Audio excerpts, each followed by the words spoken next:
물론 여긴 국민 라디오.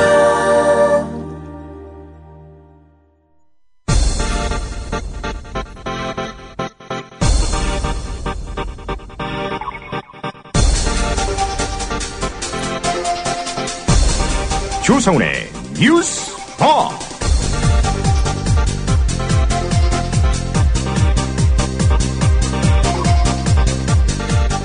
여러분 안녕하십니까, 조상훈입니다. 오늘 뉴스바는 민간 주도로 실시하는 강원도 삼척 원전 찬반 주민투표 현장으로 가보겠습니다. 어제 실시한 사전투표, 투표율이 상당히 높았다고 합니다. 오늘 오후 8시까지 투표가 진행되는데요. 압도적 반대 여론이 나올 가능성이 높아 보인다고 합니다. 네, 종이신문의 위기라는 말이 심심치 않게 들리고 있습니다. 한겨레 신문이 때를 같이해서 곧 조직 개편을 실시한다고 합니다. 창사 이래 가장 큰 변화가 될 것 같다고 하는데요. 한겨레 신문의 미래 전략 팀장을 맡은 김태규 기자를 오늘 초대해 보았습니다. 박근혜 대통령 동생 박지만 씨의 회사 계열사 노조위원장이 해고 왕따로 인해 극심한 고통을 겪고 있다고 주장하고 있습니다. 그 사정을 자세히 들여다보겠습니다. 금속노조 이지테크 분해 양국원 분회장도 오늘 만나보겠습니다. 잠시 광고 듣고 10월 9일 뉴스바 김용민의 조간 브리핑으로 시작하겠습니다. 이웃나라 일본 연금제도는 어때?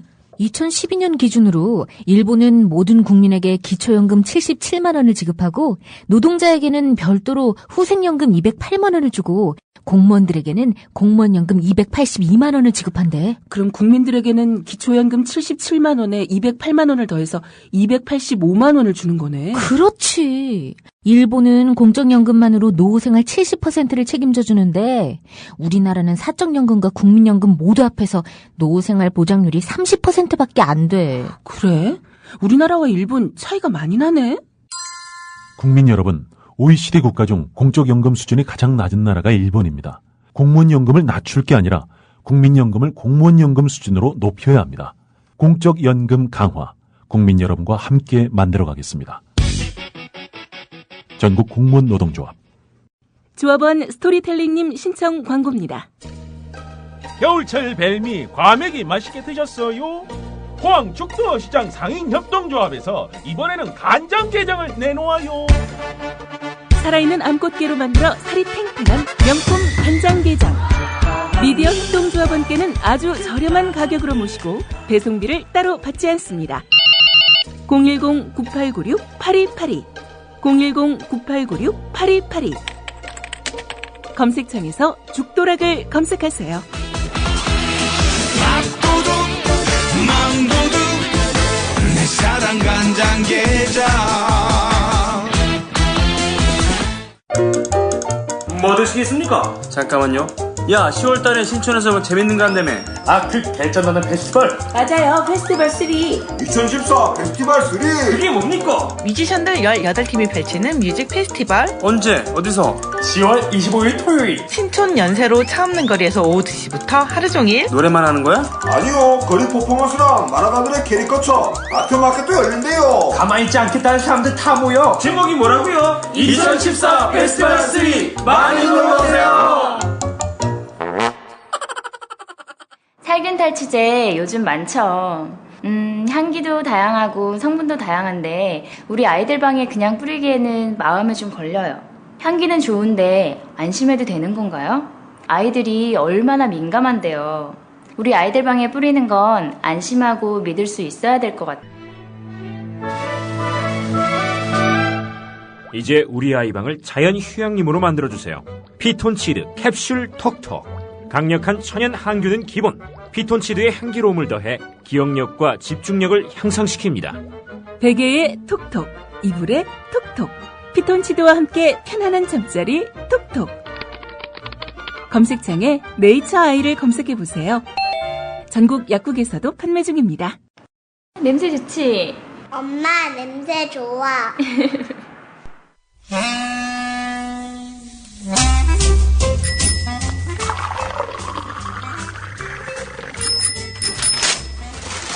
아침 신문 귀로 읽으세요. 김용민의 조간 브리핑. 네, 10월 9일자 아침신문 주요 기사 살펴보겠습니다. 김효민 PD의 조간 브리핑입니다. 안녕하십니까? 네, 안녕하십니까? 예. 국감 얘기 좀 살펴봐야 될 것 같습니다. 예. 뭐 증인 나오네 안 나오네 말이 많습니다. 국정감사 초반부터 증인 채택 논란으로 곳곳에서 파행이 빚어지고 있습니다. 사전 준비 부족과 함께 증인 채택을 둘러싼 여야 간 힘겨루기 때문인데요. 자, 국정감사의 본질적 의미로 볼 때 과연 증인 가려서 불러야 할 것인가 할 때 지금 현재 신문별로 편이 갈려 있습니다. 예. 조중동은 뭐 그 바쁜 분들을 왜 부르나? 뭐 고작 몇 마디 들으려고 나라 경제를 책임지고 있는 이 기업들을 상대로 해가지고 그 총수들 불러가지고 추궁하는 거, 이거 시간 낭비 그리고 정력 낭비 아닌가, 이런 이야기를 지금 조중동은 펼치고 있고, 여기에 몇몇 경제신문들도 뜻을 같이 하고 있습니다. 자, 그런데 한국일보는 국민의 이익을 위해 필요하다면은 예외 없이 증인을 채택해야 한다. 뭐 이런 주장을 펼치고 있습니다. 사실 국정감사의 증인 채택 논란은 어제 오늘의 일이 아니죠. 특히 그 대기업 총수들이나 사학 재벌들을 상대하는 환경노동위원회, 또 교육문화체육관광위원회, 금융기관 CEO들이 관련된 정무위원회, 청와대를 비롯한 권력기관들이 피감기관인 운영위원회와 법사위원회 등 이곳은 해마다 증인 채택 논란으로 파행을 거듭해왔지요. 예. 이번에도 환노위 같은 경우 정몽구 현대차그룹 회장과 이재용 삼성그룹 부회장의 증인 채택 논란으로 그제와 어제 연이틀 파행을 겪었고요. 정무위원회는 하나 외환은행 조기통합 그리고 KB금융사태와 관련한 증인 문제 때문에 정회 소동을 빚기도 했습니다. 국정감사 조사법에 따르면 진행 중인 재판이나 조사에 관여할 목적이 아니라면 국회 상임위 의결 시에 누구든지 국정감사에 나와야 합니다. 뭐 비단 공직자뿐만 아니라 민간인도 나와야 한다, 이런 얘기인데요. 예. 물론 증언감정법에 따른 예외가 있을 수 있지만 국민을 대표하는 국회의원들이 요구하는 증인은 채택하는 것이 기본 원칙이란 것이죠. 자, 그러나 지금 국회 현실은 어떻습니까? 어렵사리 증인 채택이 이루어져도 별다른 사유 없이 출석하지 않은 경우가 많습니다. 솜방망이 처벌 때문입니다. 뭐 우리 뉴스K 보신 분들 아시겠습니다만은 이인수 수원대 총장 나가는 거 보십시오. 지금 분명히 자기를 부를 것을 뻔히 아는 상황임에도 불구하고 보란듯이 나가고 있지 않습니까? 현재 그 증언감정법상 정당한 이유 없이 불출석할 경우 3년 이하의 징역 또는 1,000만 원 이하의 벌금이 가능하지만 이 검찰 고발 자체가 위원회 의결 사항인데다 실제 고발이 돼도 재판까지 가는 경우는 드뭅니다. 게다가 예. 권력층이나 기업 총수의 경우 검찰이 불기소 처분하는 일이 잦기 때문에 안 나가면 그만이다. 이런 인식이 팽배해 있다는 겁니다. 예. 반드시 불러서 좀 따져봐야 될 사람들은 법을 강화해서라도 예. 꼭 불러야 되겠습니다. 그렇습니다. 국익 위해선 누구든지 예. 대원칙이 해법이다라는 건데 조중동은 지금 워낙 챙겨야 될 사람들이 많아서인지 증인 채택 이거 바쁜 분들은 부르지 말자, 이 주장을 펼치고 있는 겁니다. 예. 저도 국감은 아니고 환노위 청문회 때 한번 참고인으로 나간 적이 있었는데. 국민일보 노조위원장 하실 때. 언론사 파업 문제로요. 예. 5시간을 기다렸는데요. 예. 1분간 2개의 질문을 받았습니다. 1분간 2개의 질문. 예. 5시간 정도 기다렸고요. 그래서 뭐 이게 문제라면은, 이런 비효율성이 문제라면은. 것들은 좀 개선을 하면 될 것 같고요. 그렇죠. 뭐 개선이야 뭐 어려운 일입니까? 뭐 비단 꼭 화상도 가능할 것이고요. 예. 뭐 다양한 방식의 국회 증언 가능하도록 좀 국회의원들이 뜻을 모아야 할 텐데 말이죠. 뭐 여당 자체가 이게 좀 높으신 분들은 잘 안 부르려고 하기 때문에 다양한 증언 청취 그것을 야당과 합의해서 도모할 가능성은 제가 보기에 대단히 낮다 이렇게 판단이 됩니다. 예. 얼마 전에 군 인사가 있었는데 이 기무 사령관 교체와 관련된 후속 기사가 있습니다. 예, 이재수 국군 기무사령관이 이번 인사 대상에 나를 포함시켜 줄 것을 한민구 국방부 장관에게 요청했다 이렇게 밝혔습니다. 그제 단행된 군장성 인사에서 박근혜 대통령의 남동생인 박지만 씨의 고등학교 동창이면서 육사 동기인 이재수 사령관 1년 만에 전격 교체가 돼가지고 여러 구구한 말들이 나오니까 내가 먼저 그만두겠다고 했다. 이렇게 해명을 한 겁니다. 자, 이런 해명에도 불구하고 현 정부 출범 이후 육군 인사사령관과 기무사령관 같은 요직에 잇따라 발탁됐던 이재수 기무사령관, 갑작스러운 좌천성 인사 논란은 그래서 그치지 않고 있습니다. 그 이재수 사령관 뭔가 좌천된 거 아니냐 이런 논란은 사그라지지 않고 있다는 겁니다. 일각에서는 박지만 씨와 절친이라는 이런 배경에 발목이 잡혔다는 이야기도 나오고 있는데 다른 관측도 제기된다고 동아일보는 전하고 있습니다. 차후에 군인사에서 파격 발탁될 개연성도 배제할 수 없다는 것이죠. 발탁하려다 보니 뭐 또 이 기무사령관에서 또 이렇게 높은 자리로 가면은 이것도 박지만이 배경에 있는 거 아니냐 이런 논란이 있을까봐 이참에 물러나게 해서 나중에 크게 발탁하는 그런 방법은 어떻겠는지 뭐 이렇게 모색하는 것일 수도 있다라는 분석입니다. 동아일보 오늘 8면에 관련 기사가 있습니다. 두 가지 분석이 극과 극이어서 어떤 게 맞는지는 모르겠습니다. 결국 이제 박지만 씨가 여전히 힘이 있느냐 없느냐 뭐 그 차이 아니겠습니까? 오늘 조선일보 사설이 이렇습니다. 군과 국정원의 인사 잡음, 문고리 권력 개입설 사실인가 이런 제목입니다. 예. 어제 이어서 오늘도 세게 나갑니다. 조선일보가요. 예. 이번에 임명된 지 1년도 안 된 기무사령관이 물러난 것을 놓고도 권력 핵심 내부에서 벌어진 알력 때문이란 관측이 나오고 있다. 물러난 기무사령관은 박근혜 대통령의 친동생 지만 씨와 육사 동기이자 가장 친한 친구라고 한다. 이 인맥을 견제하기 위해서 다른 비선 조직이나 대통령 주변의 문고리 권력이 개입해서 결국 기무사령관을 경질했다는 이야기가 나오는 판이다. 군에서 특정 인맥이나 파벌 간 다툼이 벌어지고 있다는 뜻이다. 이 문제는 국가 안보를 책임진 군의 기강을 바로 세우는 차원에서라도 반드시 사실 여부를 규명해야 한다. 문제는 이런 일이 국정원에서도 벌어지고 있다는 점이다. 이병기 국정원장은 그제 실시한 1급 인사에서 청와대가 개입해 막판에 인사 내용이 뒤바뀌는 소동이 벌어졌다. 최근 국가정보원 기획조정실장이 사표를 낸 이유도 석연치 않다. 어제 동아일보가 보도한 내용 아니겠습니까? 예. 근데 문고리 권력이 작용했다 이런 내용은 동아일보 기사에서는 없었습니다. 자, 그런데 조선일보는 국정원 기조실장이 사표를 낸 이유도 석연치 않다라면서 국정원 기조실장의 사퇴도 뭔가 문고리 권력 개입 가능성이 있는 것 아니냐 이렇게 보고 있습니다. 국정원 측은 60세 정년을 넘겼기 때문에 물러나는 것이라고 설명했지만 작년 4월에 임명될 때 그는 이미 만 60세였다. 기본 사실관계도 맞지 않는 설명을 하는 것을 보면 다른 배경이 있다고밖에 볼 수 없다. 국정원 인사에서도 어김없이 비선 개입설이 돌고 있다. 군과 국정원은 안보를 지탱하는 두 기둥이다. 이런 곳에서 이번 같은 소동이 벌어지는 것 자체가 절대 있어서는 안 될 일이다. 진상이 무엇인지 반드시 밝혀져야 한다. 예. 조선일보가 진상을 밝혀야 된다고 얘기했는데요. 예. 밝힐 방법이 있습니까? 국회에서 청문회를 하자는 얘기도 아닐 테고요. 예. 특검을 하자는 얘기도 아닐 테고요. 이 비선이 이 비서 라인의 비선입니까? 아니면 그 비밀스런 라인이라는 비선입니까? 예, 어디를 지칭하는지는 좀 헷갈려 보입니다. 자, 서울신문 1면 톱 기사를 보겠습니다. 리언 페네타 전 미국 국방장관이 2011년 10월에 방한했을 때 한반도 유사시 한국 방어를 위해서 필요하다면 핵무기를 사용하겠다는 입장을 밝혔던 것으로 확인됐다는 기사입니다.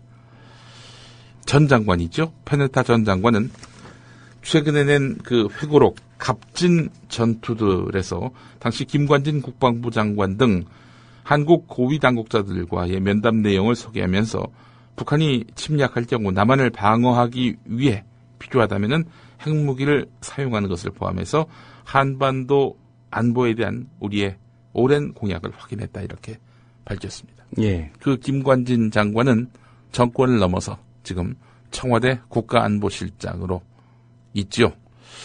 과거에 선제 타격설 이런 주장도 펼쳐서 북한을 자극하기도 했는데 요즘에 또 북한의 그 3인방이 왔을 때는 아주 극진하게 예우하더군요. 김관진 실장.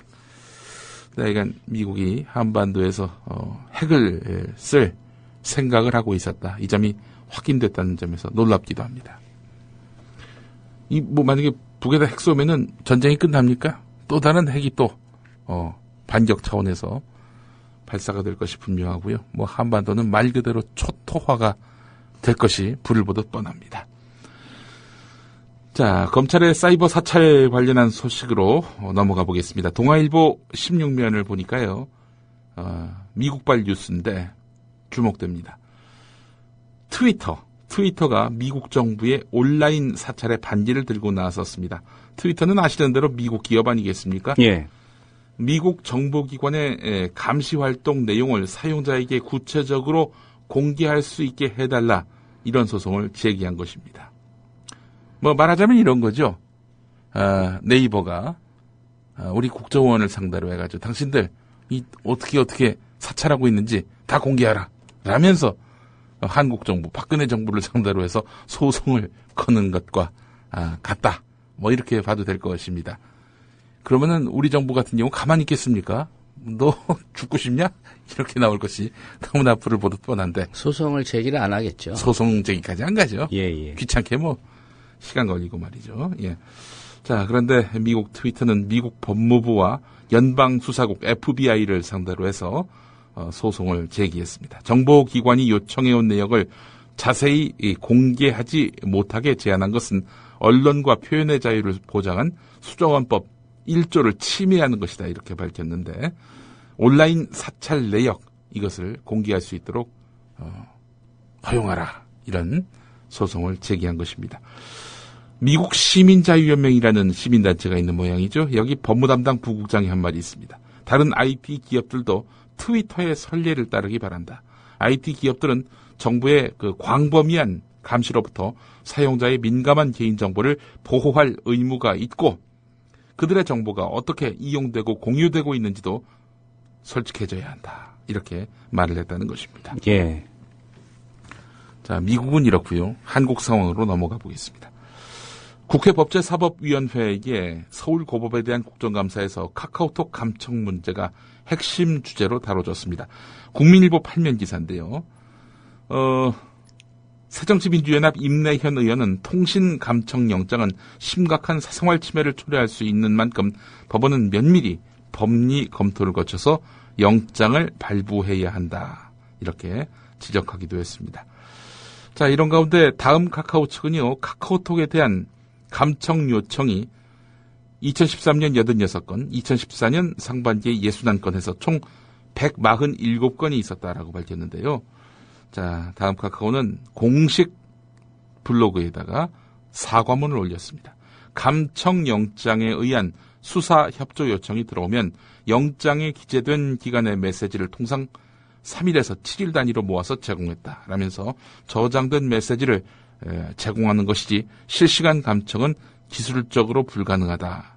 여전히 이 주장을 펼치고 있습니다. 예. 실시간 감청 의혹이 지금 여기저기서 제기되고 있는데도 말이죠. 그러면서도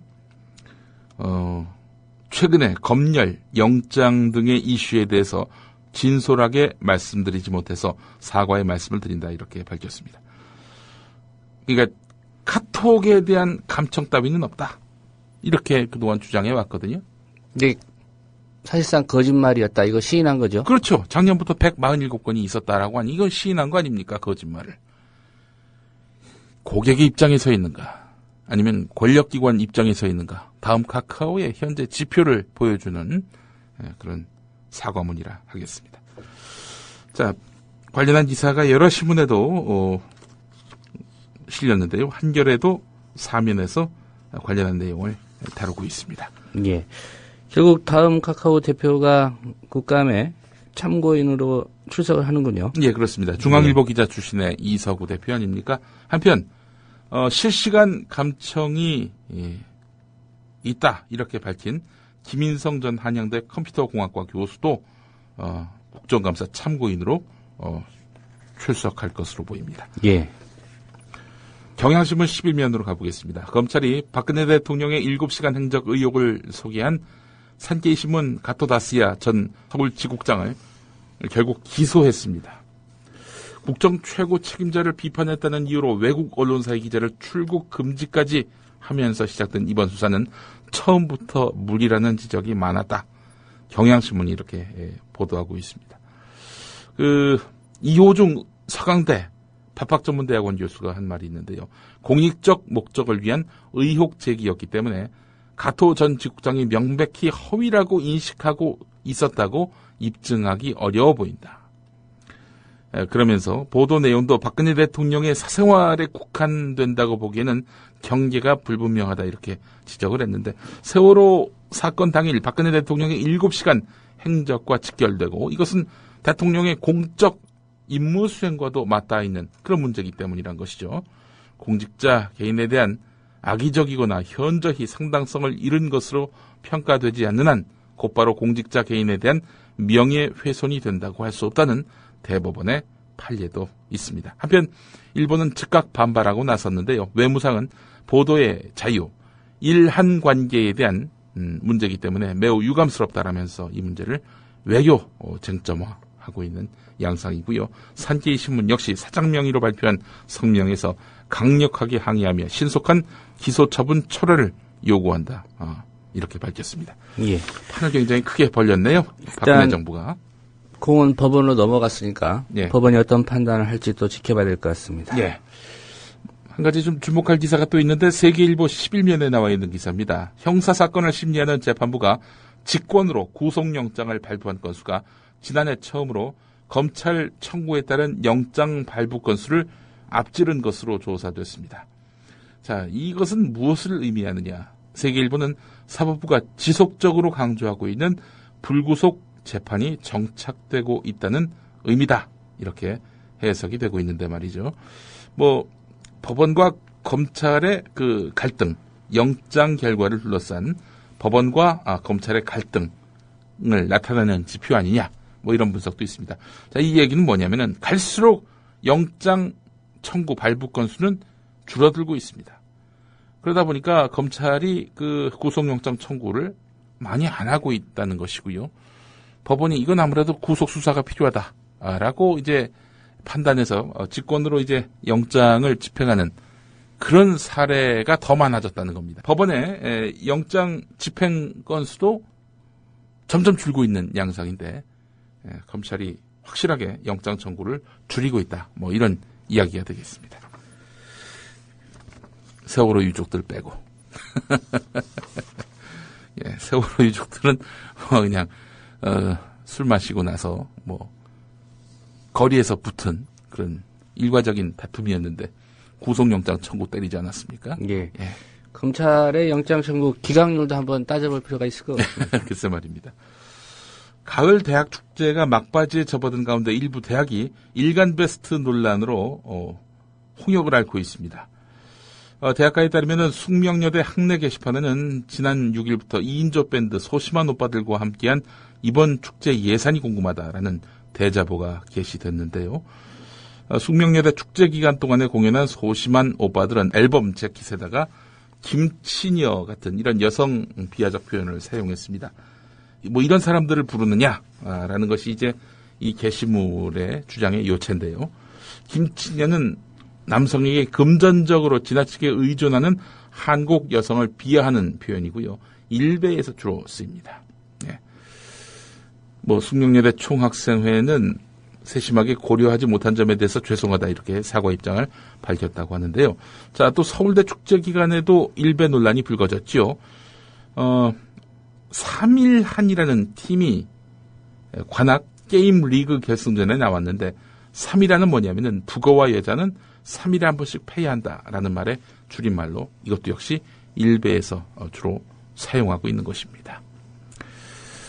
물론 모든 문제를 일베와 연관짓는 현상은 경계해야 한다 이런 주장도 나오고 있지만은 이런 시대착오적인 표현을 일베 말고 쓰는 데는 없거든요. 네. 네. 근데 저 개인적으로는 자꾸 일베를 기사화하니까 네. 더 일베가 좀 의기양양. 그렇죠. 기세등등. 우리 이렇게 언론에서도 주목한다. 욕은 먹지만 이런 측면도 좀 있어 보입니다. 예. 무시하는 것도 한 방법이다. 예. 그런 생각이 좀 듭니다. 다음부터 소개 안 하겠습니다. 자, 경향신문 일면 톱입니다. 이름만 고속도로인 고속도로 전국 34곳 정도 된다고 하죠. 평균 시속 20km. 이래놓고 고속도로를 펴박하는 것 자체가 우스울 뿐더러 이 언어 도단일 뿐더러 돈까지 받는다? 이건 아니라는 거죠. 그래서 수도권의 상당 구간은 지금 현재 받질 않습니다. 통행료를. 그런데 도로공사가 지금 재정 확충이 좀 필요했던 모양이죠. 뭐 부채도 있고요. 예. 그래서 이 구간 무료 이용을 허용하고 있는 이런 구간에 대해서 유료화할 방침을 세워놓고 있습니다. 한 600억 되는 그런 수익이 예상된다고 하는데 말이죠. 예. 이 도로 위에 오래 머물고 있으니까 그 값으로 돈 내라 뭐 이런 얘기인가요? 체류비. 예. 이 고속도로 이 돈으로 고속도로를 뭐 확충을 해가지고 평균 시속을 높이도록 하겠다. 이게 아니라 도로공사의 부채 감축을 위해서. 이런 도로에다 과속 카메라는 또 왜 다는지 모르겠습니다. 위반할 상황이 안 됩니다. 글쎄 말입니다. 국가정보원이 이슬람 극단주의 테러 단체인 이슬람 국가가 한국을 테러 목표로 삼을 수 있다고 판단해서 정부의 대책 마련을 주문한 것으로 확인됐다는 내용 한국일보가 일면에서 전하고 있습니다. 국정원은 최근에 이른바 IS로 불리는 이슬람 국가 단체가 또 이 단체 동조 세력이 대테러 공조 관계에 있는 우리나라를 테러 타깃으로 노릴 가능성을 배제할 수 없다면서 대책을 강구하고 특이한 징후나 상황이 발생하면은 테러 정보 통합센터에 즉시 전파해달라라고 정부에 요청했습니다. 우리가 지금 미국과 대테러 공조 관계에 있지 않습니까? 이런 상황에서 IS가 한국도 표적으로 삼을 수 있다. 이런 내용입니다. 자, 잠시 후에 또 소개할 내용이긴 한데 삼척원전을 정부가 이제 짓기로 결정했는데요. 결정의 그 배경이 된 명분이 바로 시민들의 서명부입니다. 근데 이 서명부를 보니까 대리서명 의혹이 다수 발견됐다는 거죠. 오늘 경향신문과 한국일보가 다루고 있습니다. 예. 이게 굉장히 큰 문제인데 말이죠. 이런 문제에 대해서 이렇게 신문들이 외면하고 있는 현실이 참 의아스럽습니다. 오늘 여기까지 해야 될 것 같습니다. 네. 김용민 PD의 조간 브리핑이었습니다. 잘 들었습니다. 예. 새누리당 유승민 의원. 한때 친박인 그가 외교부와 통일부 장관을 상대로 강도 높은 질타를 하는데 10월 7일 외교부. 외교 목적으로 작성되었으며 정부의 공식 입장과는 무관함. 이게 무슨 대학 교수가 그냥 습작한 것도 아니고 국립외교원 사람들이 이런 거 만들어가지고 정부의 공식 입장과는 무관하다 이렇게 밑에다가 박아놓고 통일부는 모르고 있고 이 나라가 도대체 돌아가는 꼴이 좀 이상한 거 아닙니까? 그렇게 생각 안 하십니까? 옆에서 쳐다보는 제가 봐도 진짜 한심한데요. 통일부가 중부처인데 외교부의 안에 조직에서 이런 걸 만들면 너 왜 그런 거 하냐 우리하고 같이 이야기하자 뭐 이렇게 서로 이야기가 좀 돼야 되는 거 아닙니까? 정권이 바뀌어도 누가 대통령 돼가지고 오면 외교 관료들이 인수에 딱 가가지고 우리가 갖고 있는 국가 전략을 이겁니다. 그러면 뭐 잘 모르는 당선자 잘 모르는 그 캠프 사람들이 와가지고 함부로 모든 거를 그냥 뒤집지 않도록 하는 그 역할이 우리 외교부가 하셔야 된다 이겁니다. 그래서 지금이라도 박근혜 정부가 국방부, 외교부, 통일부, 국정원이 다 모여가지고 그런 걸 하나 만들어 놓으면 다음에 민주당이 집권하든 새누리당이 집권하든 좀 일관성 있는 그런 게 없으니까 어떤 현상이 발생하냐면요. 미국 가가지고 대통령께서 뭐 우리는 한국은 대한민국은 중국의 경도된 게 아니다라는 게 처음에 배포된 말씀 자료에는 들어가 있었는데 말씀은 안 하시고 뒤에는 빠지고 기자들 손에는 다 들어가 있고 미국하고 중국 사이에 우리가 어떤 포지션을 취할 거냐가 얼마나 국가적으로 그냥 생존에 걸린 문제인데 그 문제를 가지고 말씀 자료에 넣었다 뺐다 이게 무슨 장난치는 것도 아니고 외교부에 알아보니까 외교부 북미 일과 이과 모두 박근혜 대통령의 간담회 관련 자료는 자기들은 전혀 모른다는 거예요. 외교부 누가 합니까 이거를? 청와대 알라들이 합니까? 누가 합니까? 10월 8일 통일부. 대통령 청와대 북한의 세 사람이 청와대에 방문하느냐 안 하느냐 가지고 어떻게 이야기가 됐습니까? 어떻게 이야기됐길래 방문할 의사도 아무것도 없는 사람들한테 우리 김관진 실장이, 국가안보실장이, 예? 언론에 다 브리핑까지 하면서 우리는 제안을 했으나 우리는 거절당했다. 예? 어떻게 그렇게 됐습니까? 교수님 대통령 청와대에 면담하는 카드를 그런 식으로 싸겠습니까?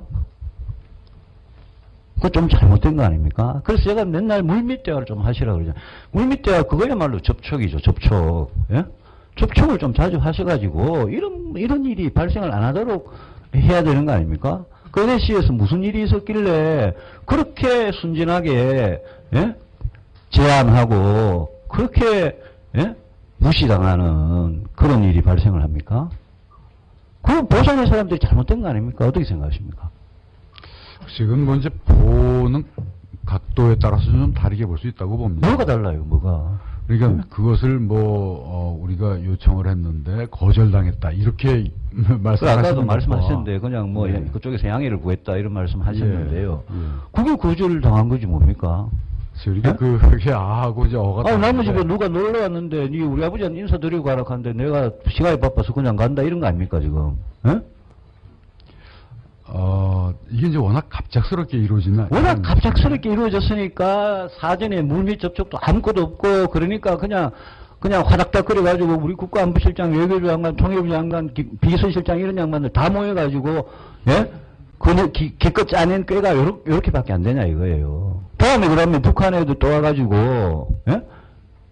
또 그러면 또 똑같은 대통령 만날래? 안 만난다 그러면 또 가고 또 이럴 겁니까?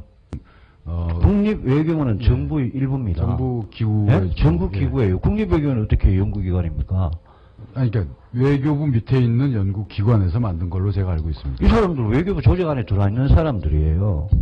근데 이걸 국립외교원에서 이걸 만드는데 통일부는 이걸 몰랐다, 본 적이 없다라고 답을 들었거든요. 우리 정부가 되게 좀 이상한 거 아닙니까?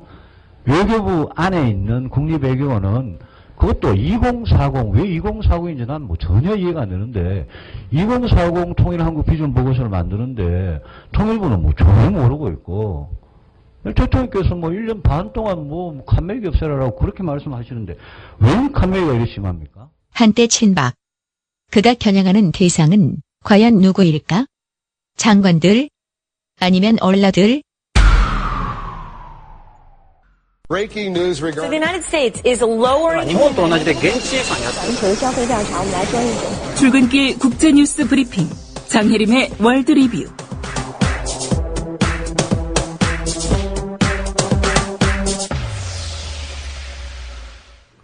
네, 밤사이 주요 국제뉴스 정리하겠습니다. 장혜림 캐스터입니다. 안녕하십니까? 네, 안녕하세요. 네, 주간 브리핑에서도 잠깐 언급은 했습니다만 세월호 참사 당일 박근혜 대통령 7시간 행적 의문 보도한 산케이 신문 전 서울지국장이죠. 명예훼손 혐의로 결국 검찰이 기소를 했지요. 그렇습니다. 어제 서울중앙지검 형사 제1부는 가토다스야 산케이 신문 전 서울지국장을 정보통신망법상 명예훼손 혐의로 불구속 기소했습니다. 이에 대해 산케이는 산케이 신문의 사장 명의의 성명을 내고 강력히 항의하는 동시에 처분 철회를 요구한다고 밝혔습니다. 예. 성명은 민주주의 국가가 헌법으로 보장하는 언론의 자유가 명백히 침해됐다고 주장했고요. 일본 언론이 일본의 독자들을 위해 일본어로 집필한 기사를 한국이 국내법으로 처벌하는 것이 허용되는가 하는 의문을 금할 수 없다고 설명했습니다. 예. 일본의 다른 언론들도 이 사안을 보도했을 것 같은데 어떻습니까? 네, 교도통신은 일본에서는 명예훼손으로 미디어의 형사 책임을 추궁한 예가 없다고 밝혔고요. 거의 없다고 밝혔고요. 한국 측의 대응에 의문을 제기하는 목소리가 높아지고 있다고 지적했습니다. 예. TV 아사히의 뉴스 프로그램에서도 검찰의 기소는 과도했다 이렇게 평가하면서 한일 관계에 미칠 영향이 우려된다고 전했습니다. 예. 재판 때 일본 기자들이 많이 올 것 같습니다. 네. 예. 북한의 김정은 국방위원회 제1위원장 한 달 넘게 모습이 안 보여서 건강 이상설 돌기도 하는데요. 최근 북한 방문한 그 일본 조총련이죠. 조총련 의장이 김정은 제1위원장 건강하다 이렇게 밝혔다고요. 그렇습니다. 교도통신 등에 따르면 허종만 제1본 조선인 총연합회 조총련 의장은 약 한 달간의 북한 방문을 마치고 지난 7일 오후 도쿄 하네다 공항에서 도착했는데요. 이 공항에서 허 의장은 김정은 제1위원장이 매우 건강하다고 말했습니다. 하지만 허 의장은 경유지였던 중국 베이징에서 김 제1위원장을 직접 만났는지 이런 걸 묻는 질문을 받았을 때 도쿄에 가서 대답하겠다 이렇게 말하면서 대답을 회피했는데요. 예. 하네다 공항에서는 관련 내용을 설명하지 않았습니다. 김 제1위원장은 올해 7월 초에 다리를 저는 모습을 보였고 지난달 3일 이후 공개석상의 모습을 드러내지 않고 있는데요.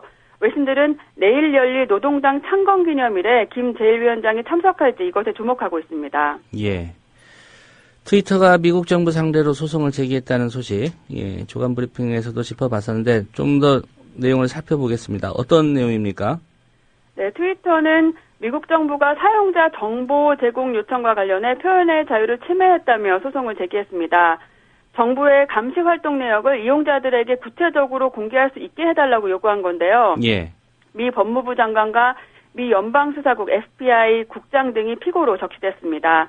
트위터 부회장은 이날 블로그에 발표한 성명을 통해 정부기관의 사용자 정보를 제공한 정확한 횟수를 공개하는 것을 금지하는 법 때문에 우리가 말할 권리를 제한받았다고 주장했고요. 우리는 헌법에 따라 이용자들의 우려에 답할 자격이 있다고 밝혔습니다. 예. 트위터 말고도 미국에 이 IT 회사들 많이 있지 않습니까? 네. 그 회사들의 입장은 어떻습니까? 네, 페이스북과 마이크로소프트, 야후, 구글, 링크드인은 지난 1월에 미국 정부와 정보 제공 요청 공개 여부를 두고 협상을 벌였고요. 정보 제공 요청 건수를 추상적으로만 공개하는 데 합의했었습니다. 이번에 트위터가 소송을 내면서 다른 IT 기업에서도 비슷한 움직임이 이어질지 주목되는데요. 예. 최근 애플과 구글은 스마트폰 데이터를 암호화하는 문제로 FBI와 맞서고 있고요. 마이크로소프트는 서버에 저장된 범죄 혐의자의 그 정보를 넘겨줄지 여부를 두고 정부와 다투고 있습니다. 지난해 에드워드 스노든이 미 국가안보국의 광범위한 정보 그 수집 실태를 폭로한 뒤에 그 시민들의 불안이 커지고 있는 걸로 보이고요. 예. IT 기업의 이용자 정보를 정부에 넘기지 않는다는 것을 증명해라 이런 요구가 커지고 있습니다. 예. 뭐 IT 기업들 입장에서는 이게 수익과도 직결이 되는 문제이기 때문에 신경을 안 쓸 수 없는 그런 상황인 것 같습니다. 네. 네, 미국과 일본의 군사 협력의 행동 범위 이게 전 세계로 확대될 예정이라고요. 그렇습니다. 미국과 일본은 8일 미일 방위 협력 지침, 미일 가이드라인 개정안을 발표했습니다. 이 미일 가이드라인은 일본이 타국의 공격을 받거나 주변국에서 전쟁 등 유사 사태가 벌어질 경우 미군과 자위대의 구체적인 협력과 역할 분담을 정한 그 양국 정부 간의 문서를 말하는데요. 예. 현행 가이드라인은 활동 영역을 일본 주변으로만 한정하고 있지만 이번 개정안은 미군과 자위대의 행동 범위를 전 세계로 확대하는 것이 핵심 내용입니다. 동중국해와 남중국해 등에서의 중국을 견제하기 위한 의도가 있는 게 아니냐 이런 분석입니다. 예. 일본 대학생이 순위파 극단주의 반군이죠. IS에 가담하려고 하는 거 알려지면서 뭐 논란이 있었는데 이 대학생이 왜 IS에 가담하려고 했는지 이게 좀 파악이 됐습니까? 네.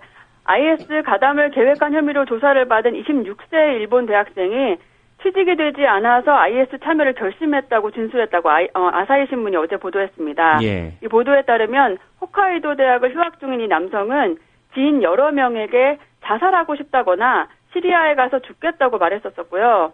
이것이 구직 실패와 연관이 있다는 분석입니다. 요미우리 신문은 또 다른 20대 남성이 올해 8월 같은 목적으로 시리아 여행을 계획했던 것으로 파악돼 조사를 받고 있다고 보도했는데요. 예. 이번 사건이 알려지면서 일본도 테러로부터 안전하지 않다는 그런 우려의 목소리가 나오고 있습니다. 예.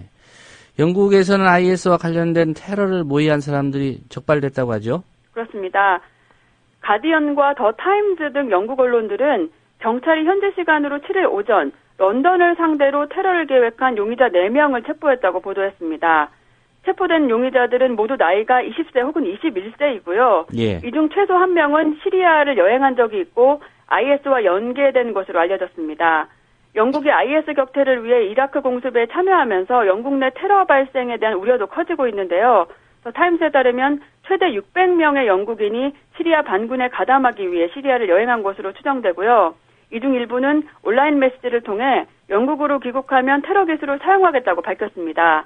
더 타임스는 지난 2005년 런던 폭탄 테러 사건 이후 경찰의 대테러 감시 활동이 최근 들어 가장 강화됐다고 밝혔습니다. 예. 오늘 소식 잘 들었습니다. 네, 감사합니다. 네, 장혜림 캐스터였습니다. 이어서 지금까지 간추린 뉴스를 문희정 아나운서가 전해드리겠습니다. 이 시각 간추린 뉴스입니다. 검찰의 카카오톡 검열 논란이 뜨거운 가운데 한국 모바일 메신저 이용자가 급감하고 있는 것으로 나타났습니다. 국회 미래창조과학방송통신위원회 소속 전병헌 의원이 시장 조사기관인 랭키닷컴의 자료를 분석한 결과를 보면 카카오톡과 라인, 레이트온, 틱톡 등 한국 모바일 메신저의 하루 평균 이용객은 이달 넷째 주 2,894만 명으로 일주일 전보다 167만 명 가까이 감소했습니다. 단말기 유통구조 개선법 시행의 영향으로 보조금 지급 규모가 줄면서 이동통신사의 하반기 영업이익이 급증할 것이라는 전망이 나왔습니다. 한국투자증권은 통신서비스 분야 분석 보고서에서 이같이 전망하면서 올 하반기 이동통신사의 합산 영업이익이 지난해 같은 기간보다 35.5% 증가할 것으로 내다봤습니다. 송광용 청와대 교육문화수석과 함께 고등교육법 위반 혐의로 수사 대상에 오른 김희옥 정부공직자윤리위원회 위원장이 경찰의 소환 통보에 2차례나 불응한 것으로 확인됐습니다. 김 위원장은 교육부 장관의 인가를 받지 않은 채 4년 재학 중 일정 기간을 외국 대학에서 수업을 받는 1+3 유학 프로그램 등을 운영한 혐의를 받고 있습니다. 버스 운전기사들이 직접장애인 여성을 여고생 시절부터 수년간 성폭행했다는 고소장이 접수돼 경찰이 수사에 나섰습니다.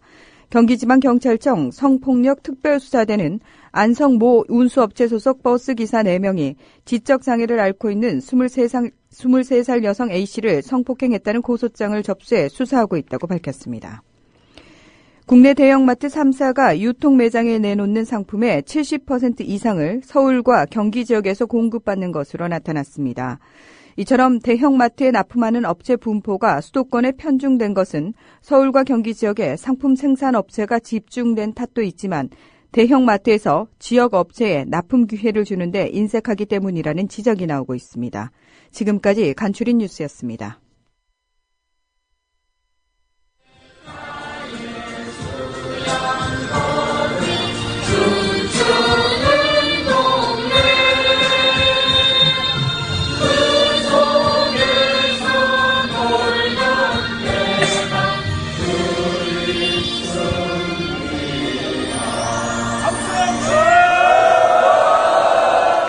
네, 원전 유치 찬반 주민투표를 앞두고 지난 1일 삼척시 주민들이 벌인 촛불 집회 당시 현장음입니다.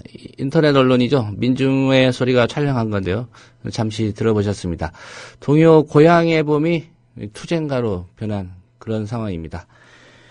네, 민간 주도로 실시하는 삼척 원전 찬반 주민투표, 앞서 어제 실시된 사전투표 주민들의 참여가 상당히 높았다고 합니다. 오늘 현재 지금 투표가 진행 중인데요. 삼척 현지에 나가 있는 뉴스K의 성지훈 뉴스 PD 연결해서 현지 소식 한번 들어보겠습니다. 성지훈 PD 나와 계신가요? 네, 삼척에 나와 있습니다. 예. 지금 뭐 투표 시작한 지 한 3시간 남짓 지난 것 같습니다. 현지 분위기는 어떻습니까? 네, 주민투표는 아침 6시부터 시작됐습니다. 저녁 8시까지 44개 투표소에서 일제히 실시됩니다.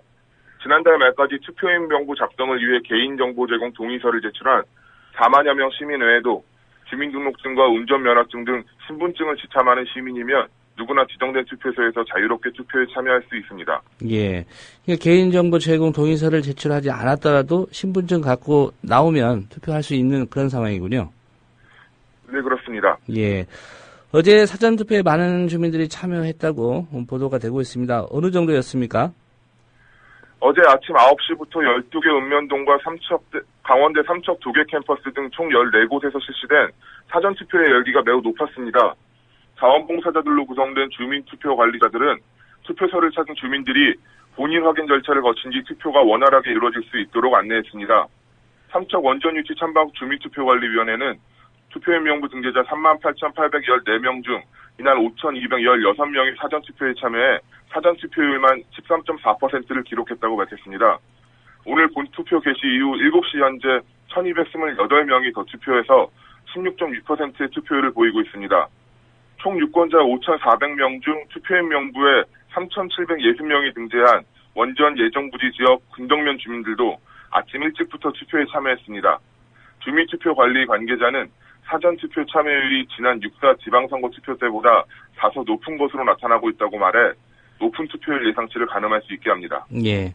어제 실시한 사전투표율이 13.4%. 예. 상당히 좀 높은 수치가 아닌가 그렇게 생각이 되고요.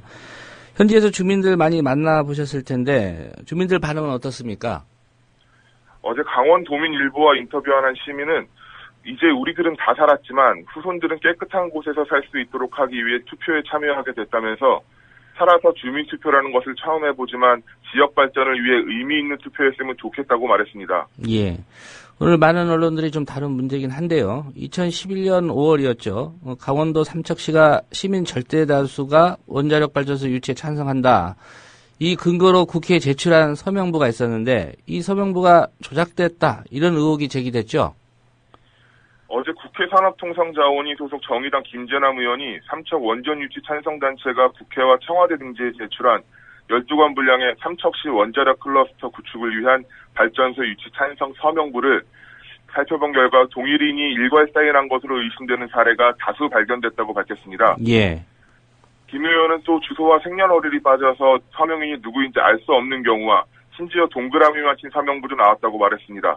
이 서명부는 2012년 9월 14일 정부가 신규 원전 건설 예정지를 고시하면서 주민 수용성의 근거로 사용했던 것입니다. 삼척시는 당시 19세 이상 주민 58,093명 가운데 96.9%에 달하는 56,551명이 사인했다면서 이 서명부를 청와대와 국회 등에 제출했습니다. 그러나 일부 시민들이 시청 홈페이지에 통장이 제설 작업에 나섰던 사람을 파악해야 한다고 해서 가족들까지 사인을 해줬더니 이를 원전 유치 찬성 서명으로 둔갑시켰다며 문제를 제기하는 등 조작 의혹이 잇따랐습니다. 예. 김재남 의원은 만약 서명부가 일부라도 조작된 사실이 드러나면 정부가 조작된 문서를 근거로 원전을 추진했다는 지적을 피할 수 없을 것이라고 말했습니다. 예. 제설 작업에 나섰던 사람들 파악해야 한다고 통장이 내밀어서 사인해줬더니 이게 원전 유치 찬성 서명으로 둔갑이 됐다. 이런 얘기군요. 네, 그렇습니다. 예. 이번 주민투표 원전 유치 이거 백지화하겠다. 이런 공약 내걸고 지난 지방선거에서 당선된 김양호 삼척시장이 추진한 일로 알고 있습니다. 이 주민투표 추진 과정도 한번 짚어주시겠습니까? 김 시장은 4년 전 유치 신청이 주민의사를 사실상 조작해 이루어졌다고 주장하고 있고 삼척시의회도 김 시장이 발의한 주민투표 동의안을 만장일치로 의결했습니다.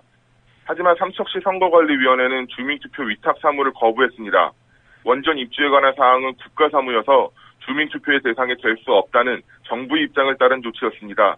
이 때문에 삼척시는 지난달 시민들이 출범시킨 주민투표관리위원회에 투개표 업무를 위탁했고 시민모금과 자원봉사를 통해 투표 준비가 이루어져 왔습니다. 예. 말씀하신 것처럼 지금 민간이 주도하고 있는 투표 그리고 또 투표 관리를 그렇게 하고 있는데 이 투표의 법적 효력이 과연 있느냐 이 문제가 좀 논란이 될 것 같은데 어떻습니까? 하지만 삼척시는 법적 효력보다는 시민들의 의사를 정확히 파악하는 것이 더 중요하다는 입장입니다. 김양호 삼척시장은 정부에서 주민투표 결과를 인정해주지 않더라도 삼척 시민들은 그걸 크게 중요하지 않게 생각한다면서 법적 효력 여부보다 삼척 시민들의 정확한 의사를 정부에 전달하고 싶다고 말했습니다. 예. 뭐 투표 결과가 압도적인 반대로 나온다면 정부 입장에서도 이걸 또 무시할 수는 없을 것 같습니다. 결국은 투표율이 관건일 것 같은데요. 오늘이 또 휴일이기도 하고요. 어떻게 전망하고 있습니까?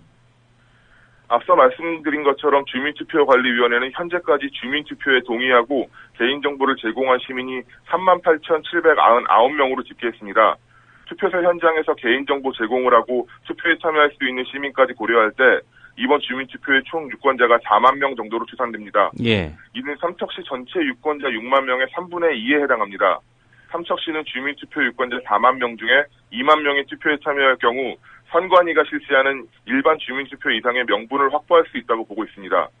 삼척시와 투표관리위원회에서는 2만 5천 명 정도가 투표에 참여할 것으로 기대하고 있습니다. 원전 신청을 철회하자는 여론이 압도적이기 때문에 기대만큼 투표 참여율이 높을 경우 정부는 적지 않은 압박을 받을 것으로 보입니다. 예. 말씀 다시 한번 드리지만 개인정보 제공에 미리 동의를 하지 못했더라도 투표소에 신분증을 갖고 나가시면 투표를 할 수 있다는 말씀드리고 오늘 오후 8시까지 투표가 진행된다고 합니다. 이게 다른 지역 얘기인데요. 경북 영덕군 의회도 주민투표를 실시한다고요? 네, 영덕군 의회는 최근 한국농업경영인 영덕군 연합회가 원정건설과 관련해 국민 의견을 수렴할 것을 바라는 청원서를 제출해서 관련 방안을 마련할 계획이라고 밝혔습니다. 연합회는 청원서에서 핵발전소 유치 당시 전체 국민의 의견은 묻지 않았으며 핵발전소의 위험성 등에 대한 정보도 충분히 제공되지 않았다면서 핵발전소 건설과 관련한 전체 국민의 의견을 수렴할 것을 요구했습니다. 이에 따라 군의회는 해당 청원을 임시회 안건으로 상정해 논의한 뒤 공청회와 주민투표 방안 등을 군과 협의할 방침입니다. 예. 영덕군도 이달 말쯤 군 발전 소통위원회를 구성해 달산댐 건설 문제 등 국책사업 전반에 대한 의견을 드리며 핵발전소 건설과 관련한 국민 여론을 수렴할 계획입니다. 예. 네, 현지 소식 잘 들었습니다. 예, 감사합니다. 네, 삼척에서 성지훈 PD였습니다. 연결해서 직접 들어보겠습니다. 어제 많이 우셨습니까? 예. 보라색 상의. 병원에서 흔히 입는 그런 옷 색깔 아닌가요? 조상훈의 뉴스 반은 월요일부터 금요일까지 오전 8시 30분에 생방송으로 이튿날 새벽 1시에 재방송으로 함께 하실 수 있습니다. 지금부터 조상훈 기자의 깊이 있는 인터뷰와 함께 하시겠습니다. 네, 화장실이 있는 한 종이신문은 영원하다.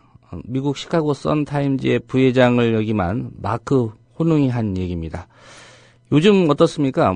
화장실에 신문 들고 가는 사람, 저는 김용민 PD 외에는 잘 보지 못한 것 같습니다. 종이신문 대신 스마트폰이 지금 대용품이 되고 있는 상황이고요. 그래서인지 몰라도 종이신문의 위기라는 말이 심심치 않게 들리고 있습니다. 한겨레가 디지털 퍼스트로 가기 위해 곧 조직 개편을 실시한다고 합니다. 창사 이래 가장 큰 변화가 될 것 같다는 얘기가 나오고 있습니다. 이 변화를 주도할 것으로 예상되는 인물입니다. 한겨레 미래전략팀장 김태규 기자 연결해서 관련한 얘기 좀 들어보겠습니다. 김 기자님 안녕하십니까? 예, 안녕하세요. 예, 팀장님이라고 불러드리라는데 전에 뵀을 때도 기자였고 그래서 네, 기자로 기자입니다. 불러드리는 게 더 나을 것 같아서 일단 예, 그렇게 예. 호칭해드리겠습니다. 네. 입사하신 후에 계속 편집국에서 기자로 일하셨는데 네. 우선 이 일을 맡게 된 게 저 개인적으로도 좀 의아하다 생각이 드는데 네. 예. 어떻게 결정을 하셨습니까?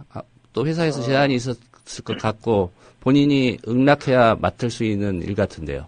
예, 제가 계속 이제 12년차, 13년차인데 작년에는 제가 노조에서 미디어 국장 일을 했습니다. 예. 이제 한겨레신문 노조에는 이제 콘텐츠 감시라든지 지면 평가라든지 이 역할을 하는 미디어 국장 자리가 있는데요. 1년 동안 그 일을 하면서 한겨레신문의 문제가 무엇인지 어떻게 해야 되는 것인지 이게 좀 고민을 좀 많이 했거든요. 예. 사람들도 많이 만나보고 그래서 그렇게 이제 1년 노조 일을 끝냈고 회사에서 좀 제안이 있었습니다. 그래서 이런 일을 전략 일을 좀 하려고 하는데 맡아보는 게 어떻겠느냐. 그래서 노조 일을 하면서 했던 고민들 이런 부분을 조금 더 발전시키기 위해서 이 일을 하게 됐습니다. 예. 종이신문의 위기라는 말 공감하십니까? 예, 저뿐만 아니라 현장 기자들이 현장에서 그걸 다 느낄 겁니다. 단적인 예로 저희 한겨레신문이 작년에 이달의 기자상, 기자협회에서 주는 이달의 기자상을 17번 수상을 했습니다. 예. 국정원 대선 개입 사건, 특종부를 시작해가지고 17번을 수상을 했는데, 그렇게 이제 좋은 특종을 많이 했다는 건데, 그렇게 했다면, 예전 같았으면 부수가 늘어나고, 영향력이 증대되고, 그래야 되는데, 실제로는 그렇지 않았거든요. 그게 상당히 좀 시사하는 바가 컸다고 보고요. 예. 그래서 단순히 기사만 잘 쓴다고, 좋은 기사만 잘 쓴다고 지금 신문사가 살아남는 게 아니다. 그거를 현장의 기자들이 다 체감을 하고 있죠. 예. 부수는 증가하지 않았지만 페이스북이나 트위터를 통해서 한겨레 기사를 이렇게 인용하고 이렇게 퍼나르는 그런 횟수는 좀 많이 늘어난 것 같다는 느낌을 제가 좀 받았거든요. 그 부분은 어떻게 보고 계십니까? 그게 이제 최근 한 하여튼 최근에 그 모바일에 이제 상당히 중요한 이제 디바이스가 됐고요. 예. 근데 최근 몇 년 동안 저희가 그쪽에 좀 신경을 좀 잘 못 썼어요. 그래서 특히 페이스북 모바일 버전에 신경을 못 써가지고 상당히 저희가 갖고 있는 콘텐츠의 질이나 종이신문 영향력에 비해 가지고 모바일이나 온라인 디지털에서 저희 기사가 좀 많이 도달되지 못하는 그런 측면이 있어가지고요. 올해 들어가지고 올해 5월에 사실은 그 핸드폰 모바일 버전에서 계속 저희가 PC 버전으로 기사가 뜨고 그랬습니다. 그래서 그 부분을 올해 이제 5월에 이제 바꾸고 모바일에서 모바일 버전으로 기사를 볼 수 있도록 바꾸고 이런 식으로 이제 그 노력을 좀 해서 이제야 조금 페이스북이나 이 모바일에서 좀 저희 기사들 많이 독자들한테 전달을 할 수 있는 좀 그런 구조가 좀 잡힌 것 같습니다. 예. 한겨레 신문 말고요. 뭐 조선일보 비롯한 뭐 다른 그 종이 신문들. 네. 뭐 우리가 1등 신문이다. 뭐 우리는 이렇다라고 얘기들을 합니다. 뭐 ABC 제도 운영하고 있지만 그걸 고지고대로 또 믿을 독자들도 많지 않고요. 네. 다른 종이 신문들의 사정 어떤지 혹시 파악하고 계십니까? 네, 뭐 전반적으로 다들 어렵죠. 그리고 부수가 전반적으로 떨어지는 게 다 보이고요. 부수나 열동률이나. 네, 그 위기를 조중동은 방송 진출로 이제 타개를 하려고 한 것 같습니다. 예. 종이신문의 위기를 절감했기 때문에 다른 플랫폼을 찾은 거죠. 그래서 그 활로를 방송으로 찾은 거고. 종편 처음 출범할 때는 뭐 저도 뭐 솔직히 얼마 안 갈 거라고 봤지만 지금 상당히 좀 시청률에 이게 뭐 도토리 키재기 단계이긴 하지만 그래도 어느 정도 정착을 할 수 있는 기반을 마련한 게 아닌가. 요즘 뭐 작년에 노년층 집에 계시는 분들 뭐 매일 24시간 종편 틀어놓고 그건 사실상 학습하고 계시거든요. 예. 네. 그런 거 보면은 조중동으로서는 일단 침몰하는 배, 좀 기우뚱거리는 배에서 일단 구명보트 하나는 마련해 놓은 게 아니냐 그런 생각이 들고요. 그리고 조선 같은 경우는 하여튼 1등 신문, 부수로는 이제 1등 신문이고 그런 곳은 규모의 경제가 실현되는 곳이기 때문에 예. 어쨌든 이런 위기 상황에서도 조금 방어력이 있지 않을까, 맷집이 있지 않을까 그런 생각이 좀 듭니다. 예. 이번 개편안의 골자, 뭐 디지털 신문을 종이 신문만큼의 위상으로 높이겠다 이런 전략으로 봐도 되겠습니까? 예, 저희는 이제 그 디지털 부문과 신문 부문에 이제 두 축으로 재편을 하고요. 예. 그리고 취재부서, 그러니까 콘텐츠 생산 조직은 이제 편집국장 직속으로 이제 설치를 해놨습니다. 그래서 취재부서는 디지털과 신문으로 양쪽으로 이제 공급될 콘텐츠를 동시에 이제 제공을 하는 거고요. 예. 그 전에 취재부서는 신문 만드는데 주업으로 했고, 디지털이나 이쪽 콘텐츠 생산을 부업 내지는 가웬일로 이제 생각을 했다면, 이 취재부서가 디지털과 신문의 양쪽으로 모두 콘텐츠를 공급하는 콘텐츠 공급 생산 기지가 되는 거고요. 예. 그리고 디지털 미디어, 그러니까 편집국과 별개로 이제 존재했던 한겨레 TV를 편집국으로 통합을 해서 그 시너지 효과를 내려고 그렇게 하고 있습니다. 예. 기자들 입장에서는 좀 일을 더 해야 되는 그런 우려도 있을 것 같은데 혹시 그 노동 조건이나 이런 거 악화에 대해서 불만은 없습니까? 네, 뭐 저희가 그렇게 얘기를 했습니다. 이게 혁신이고 위기의 순간에 위기의 시기에 그걸 타개하려면 사내 구성원 모두가 좀 더 고달파지는 건 어쩔 수 없다. 그렇게 이제 이해를 구했고요. 예. 저희 뭐 구성원들은 워낙 자발성과 또 정열이 있는 기자들이기 때문에 그거는 좀 이해를 해주지 않을까 그렇게 생각을 하고 있습니다. 예. 또 뭐 우리 사주로 직원들이 또 참여하고 있기 때문에 네. 말씀하신 대로 뭐 한겨레 기자들의 일에 대한 열정이야 뭐 언론계에는 누구나 다 아는 얘기고요. 네, 감사합니다. 그 편집국 내 디지털 부분을 보니까 뭐 전통적인 뉴스 콘텐츠 생산하는 예를 들면 뭐 정치, 사회, 경제, 문화부 뭐 이런 쪽은 아닌 것 같은데 어떻습니까? 예, 그 디지털 부문은 이제 뉴스팀과 프로젝트팀, 트렌드팀 뭐 이렇게 이제 재편이 되는데요. 예. 뉴스팀은 지금까지 해왔던 디지털 뉴스 편집이나 자체 기사를 생산을 하는 거고 프로젝트 팀은 인터랙티브 뉴스나 리패킹 등 그 새로운 형식의 디지털 기사를 생산하게 되고요. 새로운 여러 가지 실험을 하게 되고, 트렌드 팀은 뭐 정보와 재미 그리고 감동에 초점을 맞춘 콘텐츠 생산을 하게 됩니다. 예. 이 부서는 디지털에서의 어떤 독자들이 만족해할 디지털 전용 콘텐츠를 생산해내는 조직이고요. 그 외에 지금 정치부, 사회부, 경제부, 문화부 이런 이제 전통형 취재부서는 아까 말씀드렸듯이 편집국 직속으로 그 디지털 부문과 신문 부문의 중간에 위치하면서 또 디지털 콘텐츠도 생산하는 그런 방식으로 일을 하게 될 것 같습니다. 예. 뭐 새롭게 인력을 충원하지 않는 상황이라면 네. 전통적으로 이제 종이신문은 뭐 저녁부터 밤사이 좀 마감을 하고 네. 이제 신문판을 갈아가면서 업데이트를 네. 하는 건데 네. 이 온라인 기사 양을 좀 늘리는 방식으로 가다 보면 네. 이게 종이신문의 제작 역량이 상대적으로 줄어드는 거 아니냐 이런 우려도 있을 것 같은데 그 부분은 어떻습니까? 예. 지금의 편집국은 신문 제작에 최적화한 그런 일하는 방식을 갖고 있거든요. 예. 그래서 이제 그 부분을 좀 조정을 해서 디지털 인력을 확보하려고 하는 건데, 신문 제작 최적화라는 건 이제 아시는 분은 알겠지만 조간신문이니까요. 밤 늦게까지 판갈이라는 걸 하죠. 여러 번 수정 작업을 거쳐서 아침 신문을 완성을 하는데 오후 5시에 처음 초판을 마감하고 3판을 8시 30분에 하고 뭐 새벽 1시까지 이 상황이 업데이트되는 때마다 판을 바꿔가지고 이제 내용을 이제 고쳐서 아침에 조간신문을 만드는 거죠. 예. 그 뭐 자정을 넘어서까지 이런 이제 구조이기 때문에 자정을 넘어서까지 무슨 스트레이트 부서의 기자들이 어디 가서 대기를 하고 야근 상황을 이제 챙기고 막 이랬는데, 예를 들면 뭐 검찰이 어떤 피의자를 소환했는데 그 피의자가 조사를 받고 뭐 새벽 2시에 뭐 귀가를 하게 됐다. 그렇게 되면 지금 종이신문에는 그 사람의 귀가 상황을 실을 수가 없는 상황이거든요. 그렇죠. 제작 일정상. 예. 그러니까 그런 이제 자잘한 뭐 속보 어떤 그 자잘한 팩트는 인터넷 뭐 디지털 영역에서 이제 소화가 되는 거고. 예.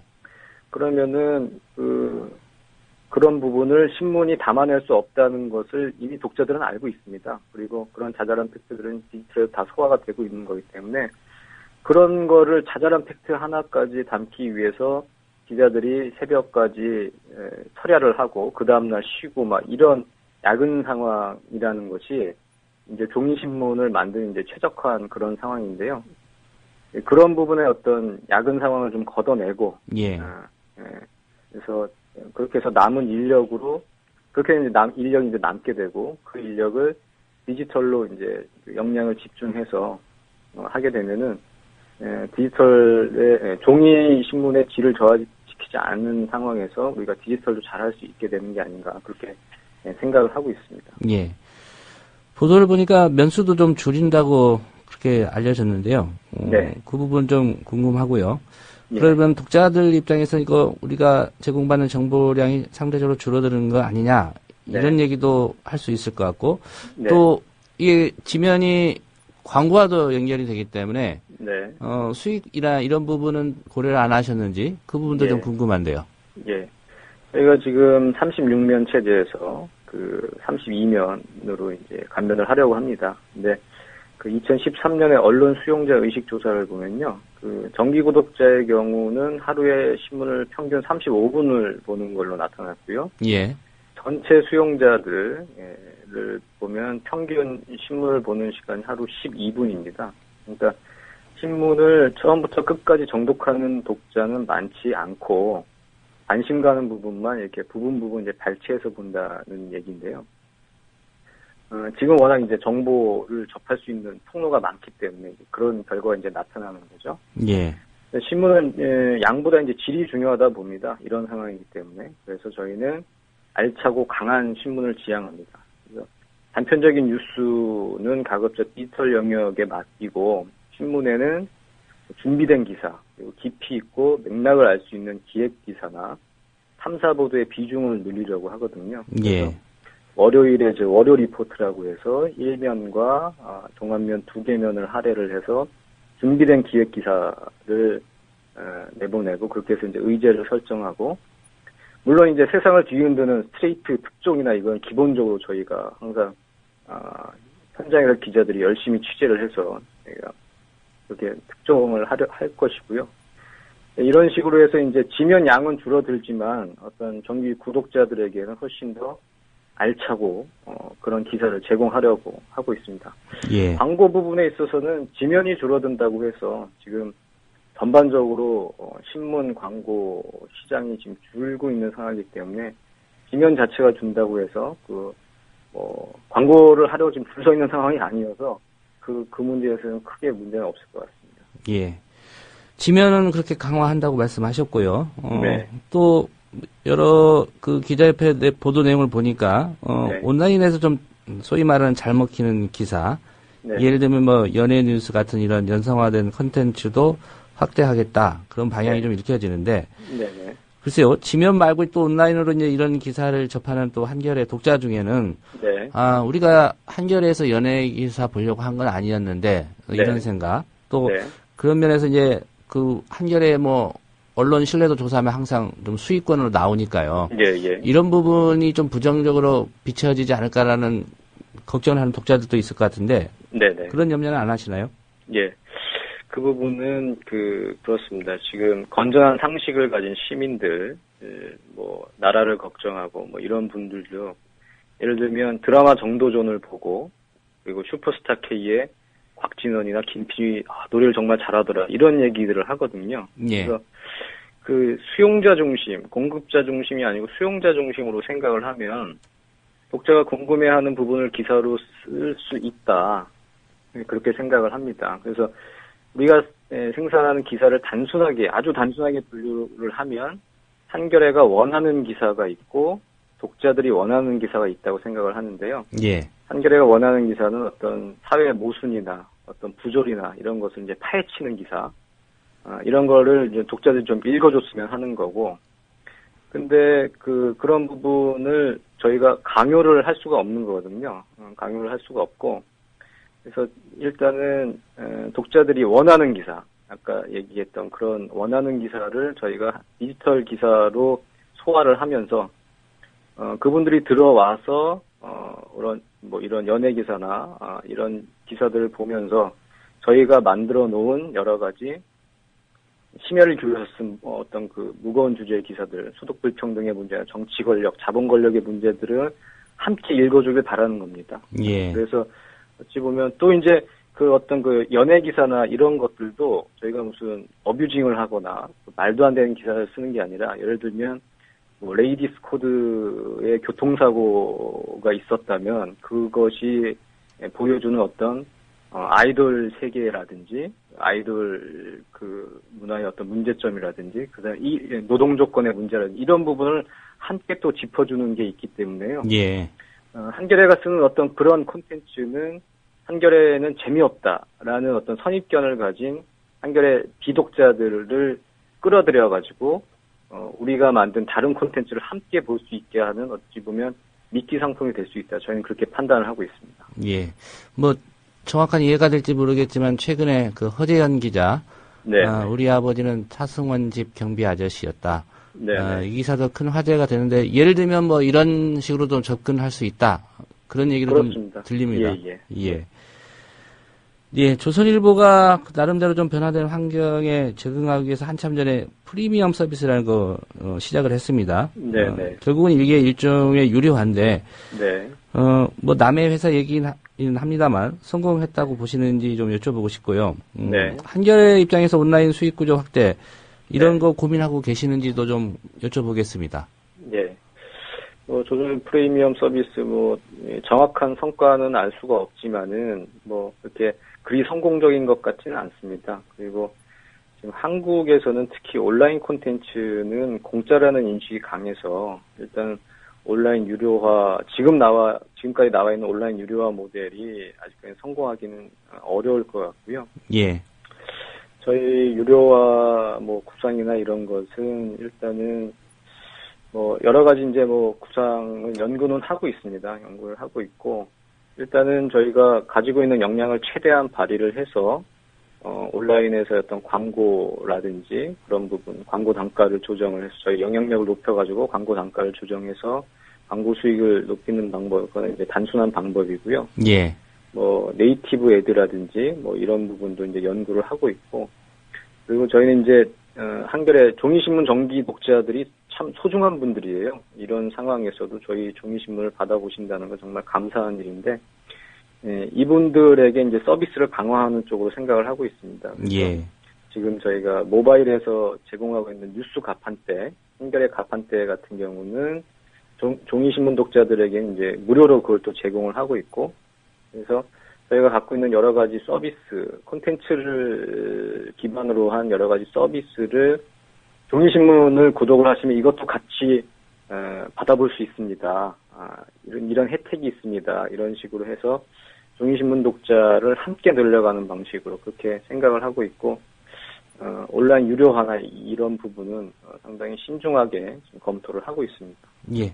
한 가지 질문 더 드리겠습니다. 아까 한겨레 TV 편집국 안으로 들어가서 좀 더 확대할 그런 방향으로 가고 있는 거 아닌가 이런 생각이 드는데요. 네네. 뭐 한겨레 TV를 좀 어느 정도 규모로 좀 키워야 되겠다 이런 전략도 세우셨나요? 그 예전에 저희가 뭐 종편이나 보도 채널 진출 검토를 한 적이 있고요. 예. 그런 구성에 지금의 이제 한겨레 TV의 모습이 이제 갖춰졌습니다. 그래서 뭐 보도나 교양, 대중문화 토크쇼 등 다양한 이제 콘텐츠를 제작을 하고 있는데요. 방송국을 할 거냐 말 거냐 뭐 이게 그런 상당히 중요한 결단이기도 하기도 한데, 지금은 계속 기술이 발달하고 있지 않습니까? 예. 그래서 크롬캐스트나 이런 걸 이용한 스마트 TV도 있고요. 그래서 기술이 발전하게 되면은 앞으로의 방송은 엄청나게 돈이 들어가는 어떤 스테이션 형식이 아니어도 되지 않을까 그런 생각을 해보고, 어쨌든 기술이 발전하면 또 이제 세상이 바뀔 것이고, 그 바뀐 세상에 대비를 해서 어쨌든 저희에게 기회가 오면 그 기회를 잡을 수 있게 역량을 키우고 준비는 하려고 그렇게 하고 있습니다. 예. 그 부분과 관련해서는 나중에 국민TV와도 한번 협력하시는 방안을 좀 강구해 주시기를 부탁드리겠습니다. 예. 좋은 구성인 것 같습니다. 예. 오늘 말씀은 여기까지 듣고요. 또 그 변화되는 대목에 인터뷰 거리가 된다라고 하면 또 말씀을 요청을 드리겠습니다. 네, 알겠습니다. 예, 고맙습니다. 네, 감사합니다. 네, 한겨레의 변화 이끌고 있는 미래 전략팀장을 맡고 있는 김태규 기자와의 인터뷰였습니다. 대통령의 눈물 몇 방울에 이미 완전히 침몰한 세월호는 또 한 번 물속으로 가라앉았습니다.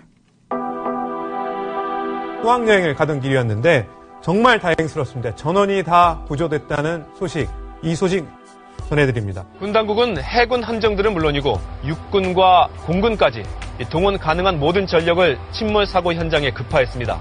담화 내용을 보면요, 예상을 뛰어넘은 일종의 국민들한테 좀 충격을 좀 준 것 같습니다. 그런 면에서 본다면 대통령의 어제 담화는 매우 성공적이었다, 저는 그렇게 보여지고요. 유병헌 씨의 도피를 돕다가 체포된 30대 여성 신모 씨의 모발과 순천 별장에서 가져온 체액이 묻은 휴지의 DNA 검사 결과가. 언론이 사회의 공기라고요? 갈 길을 잃어 표류하면 흉기가 될 수 있습니다. 권력과 자본으로부터 완벽하게 독립한 협동조합 언론, 미디어 협동조합. 조합원이 돼 썩지 않도록 계속 커가도록 힘이 돼주십시오. 조합원 가입은 미디어 협동조합 국민TV 홈페이지에서 하실 수 있습니다.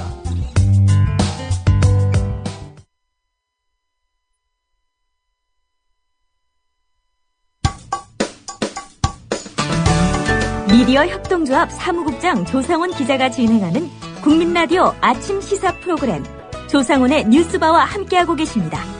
이 방송은 이튿날 새벽 1시에 재방송되며 팟캐스트 포털 팟빵에서 다시 들으실 수 있습니다. 네, 이제 만날 분은 박근혜 대통령의 동생이죠. 박지만 씨가 운영하는 이지그룹의 계열사 노조위원장입니다. 금속노조 이지테크 분해 양우건 분회장입니다. 양우건 분회장은 부당해고, 부당징계로 인해 격심한 고통을 겪고 있다, 이렇게 주장하고 있습니다. 어떤 사연인지 양우건 부회장 연결해서 직접 얘기 들어보겠습니다. 양우건 부회장님 나와 계시죠? 네. 예. 우선 그 이지테크라는 회사 청취자들 네. 잘 모를 것 같습니다. 뭐 박지만 씨가 이지그룹이라는 회사를 경영하고 있다는 건 뭐 알고 있지만 이지테크 회사 어떤 회사이고 박지만 씨와는 어떤 관계인지 좀 설명을 해주시겠습니까? 네, 이지테크는 박지만 씨가 회장으로 있는 이지그룹의 그룹사입니다. 예. 자회사입니다. 제철소 내에 있는 광양제철소 내에 있는 산해수 설비를 위탁 관리하는 회사입니다. 산해수 설비란 이런 코일을 냉연 강판화하는 과정에서 코일에 있는 불순물 염산으로 세척하는 과정에서 발생하는 폐염산을 해소하여 일부 재생산은 다시 세척 과정으로 보내고 나머지는 로스트라는 있는 냄비에 분사하여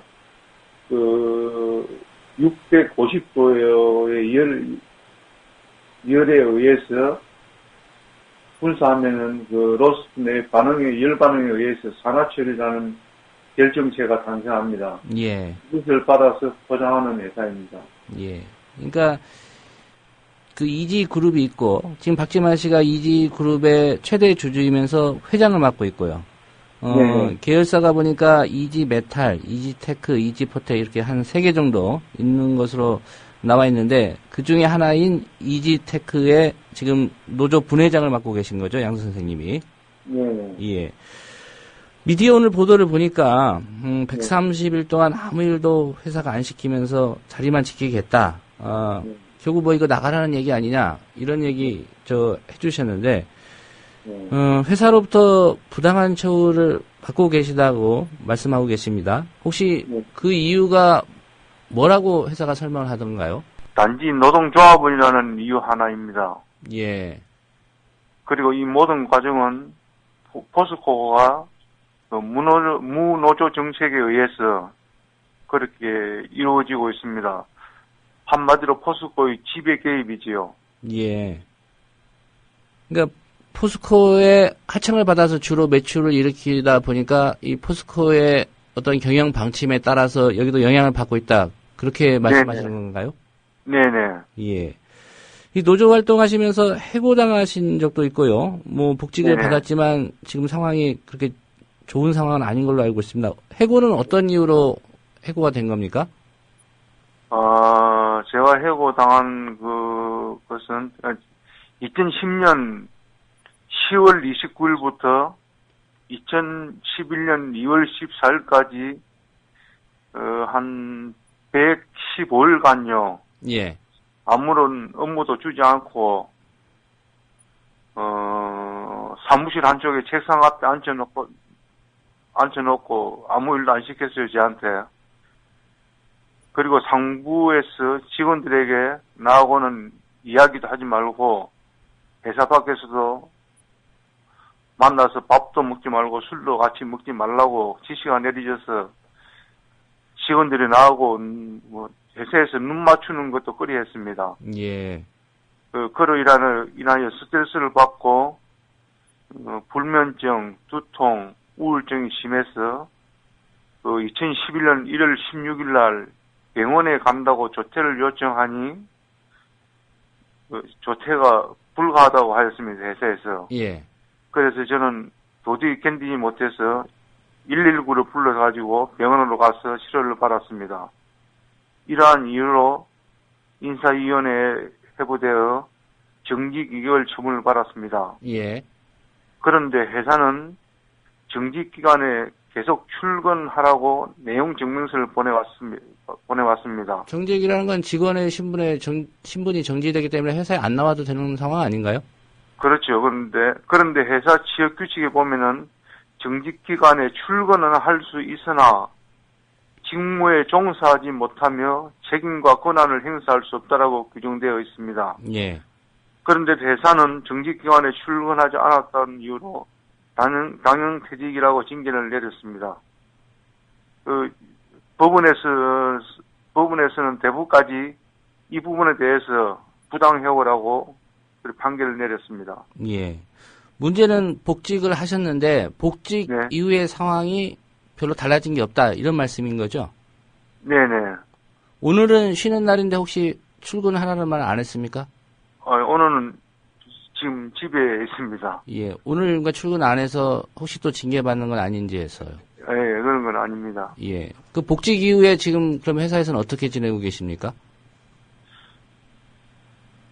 부당 해고 관련해서 제가 소송을 제기하여 1심, 2심 대부분 판결에서 부당 해고라고 승소했어요. 그런데 그 과정에서 1심 판결이 나자마자 회사는 나를 똑같은 이유로 2차 해고를 했습니다.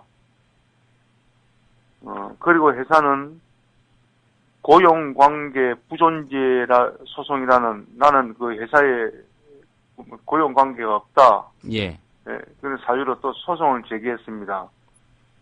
그러나 이 또한 제가 1심, 2심에서 승소했는데 회사에서 상고를 해서 대부분까지 갔는데 결국은 회사가 상고 취하를 하고 저를 5월 23일부로 복직시켰습니다. 올해 5월 23일이요? 예예. 예. 그런데 1심 재판부 판결 내용에 보면은 특정 기간에 한꺼번에 징계가 이루어진 것을 보면 부당 노동 행위에 해당된다는 판결문로 제기되었습니다. 예. 예. 그럼 지금은 회사에서 어떤 일을 하고 계십니까? 지금은 아무런 업무도 없이 그냥 5월 23일 입사해가지고, 복직되어가지고, 제철소 내내 현장에는 못 들어가고요. 예. 밖에 그냥 책상 하나 달랑 줘가지고 거기 앞에 앉아가 있습니다. 이때까지 130일 넘게 앉아 있습니다. 예. 뭐 일을 주거나 시키지도 않고 그냥 책상에 앉아 있으라고만 합니까? 네네. 예. 이 문제에 대해서 회사에다가 문제 제기를 하신 적은 있으신가요? 예, 계속하고 있습니다. 뭐라고 합니까, 회사는? 회사에서는 제가 앞전에는 제가 녹취를 했었거든요. 예. 대화하는 내용을요? 예예. 그래서 제가 녹취를 할까 싶어서 노조 탈퇴 이야기는 못 하고요. 예. 양호원 씨가 잘 알고 있지 않느냐. 그 이유를? 예, 그 말만 합니다. 그게 이제 무슨 뜻이냐면은 노조 탈퇴하라는 그런 뜻이죠. 예. 노조가 결성됐다가 노조원이 좀 꽤 있다가 다수가 탈퇴한 걸로 알고 있습니다. 현재 노조 상황은 어떻습니까? 예, 그렇습니다. 지금 이지테크는 사원 채용 시 예. 공채가 아니라 거의 지연이나 학연 그리고 지인의 소개로 입사를 합니다. 그러다 보니 우리가 먼저 2002년도에 노조를 설립했었거든요. 그런데 회사에서 채용 시 소개해준 지인들이나 가족, 부모님들, 심지어 처가집에까지 연락을 해서 협박을 하는 겁니다. 예를 들면 당신 자식이나 사위가 이런 일을 하고 있는데 이러면 해고나 구속도 될 수 있다. 이렇게까지 협박을 하니까 조합원들이 견디지 못하고 모두 탈퇴를 했습니다. 현재는 또한 남아있는 조합원들은 임금이 많이 낮아지는 부수로 업무 전환까지 했습니다. 예. 한 40만 원 정도 낮아지거든요. 그러니까는 견디지 못하고 탈퇴를 다 했습니다. 그러면 현재 노조에는 지금 양우관 분회장 한 명만 지금 노조원으로 있는 상태입니까? 네, 그렇습니다. 그럼 뭐 양우관 분회장보로 회사가 노조를 탈퇴하는 거 그 얘기 아니냐? 뭐 그렇게 말하진 않았지만 예. 그러면 사실상 노조가 없어지는 그런 상황이군요. 예. 예. 이 문제에 관련해서 뭐 사실상 이지그룹의 지금 최대 주주고 또 회장이고 계열사를 관심을 안 갖고 있을 수 없는 그런 상황에 있는 그 박지만 회장한테는 이런 문제 제기 좀 해결해달라 이런 얘기 하신 적은 없으십니까? 있습니다. 우리가 서울 강남에 있는 청담동 박지만 회장 사무실이 있거든요. 예. 거기까지 찾아갔습니다. 어떤 얘기 들었습니까? 그런데 찾아가니까는 그 박지원 회장은 사라져버리고요. 그 비서진들만 있더라고요. 그래서 뭐 그때 뭐 문제 해결 같은 그런 건 못했습니다. 예. 이런 상황에 대해서 법적 대응을 또 추가로 검토하고 계시는지요? 예, 지금 우리 노동조합에서 지회에서 지금 협의 중에 있습니다. 예. 그럼 다른 그 계열사에도 혹시 노조가 있습니까? 이지그룹, 그 이지테크 말고 이지그룹 계열사 중에 다른 회사요? 없습니다. 결국은 뭐 민주노총 금속노조 이쪽에서 좀 많이 도움을 주셔야 될 것 같은데 네네. 앞으로 진행 상황을 보고 또 연결해서 한번 말씀을 듣도록 하겠습니다. 오늘 말씀 잘 들었습니다. 네네. 예, 금속노조 이지테크 노조 분회장 맡고 있는 양우건 분회장이었습니다. 네, 오늘 뉴스바가 준비한 소식은 여기까지입니다. 지금까지 제작의 김용민 PD였고요. 저는 조상훈이었습니다. 내일 오전 8시 30분에 다시 인사드리겠습니다. 함께해 주신 여러분 고맙습니다.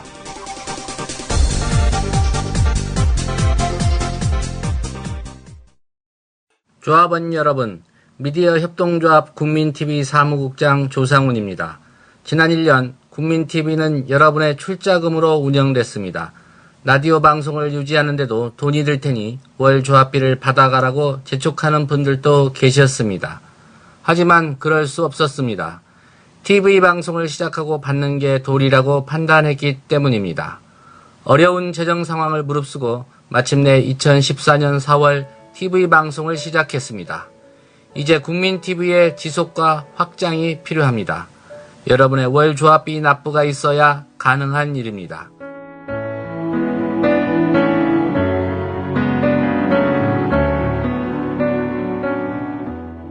월 11,000원의 조합비 납입.